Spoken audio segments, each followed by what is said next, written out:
Et pour en parler avec nous, le professeur Frédéric Adnet, chef de service des urgences de l'hôpital d'Avicenne à Bobigny. Merci d'être avec nous dans ce 64 minutes. Professeur, dans quel cas déjà pourrait être utilisée cette pilule anti-Covid ?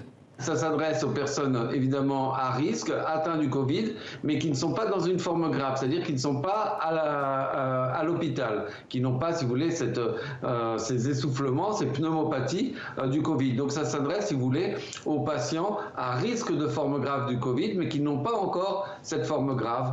Donc c'est un traitement qui est parfaitement intéressant.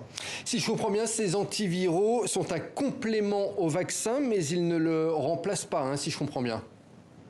Bien sûr, c'est deux approches complètement différentes. Le vaccin, c'est pour prévenir la maladie, et là, on est dans une stratégie thérapeutique, c'est-à-dire pour empêcher, une fois que le virus nous a infectés, de se développer et d'entraîner cette morbidité, c'est-à-dire cette hospitalisation, voire le décès.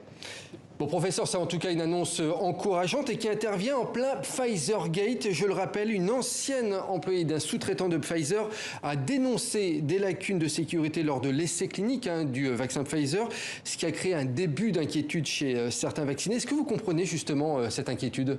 Alors, ce qui est dénoncé, c'est le non-respect de la chaîne de froid, un mauvais suivi des patients et divers de mauvaises pratiques de la recherche.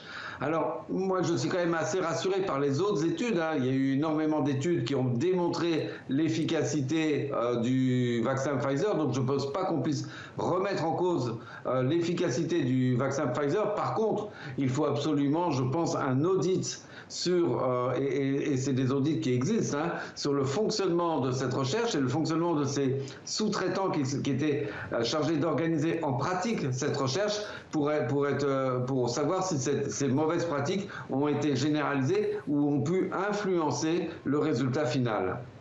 Merci beaucoup Frédéric Adnet, professeur et chef de service des urgences de l'hôpital d'Avicenne à Bobigny, d'avoir été sur TV5 Monde. Merci à vous.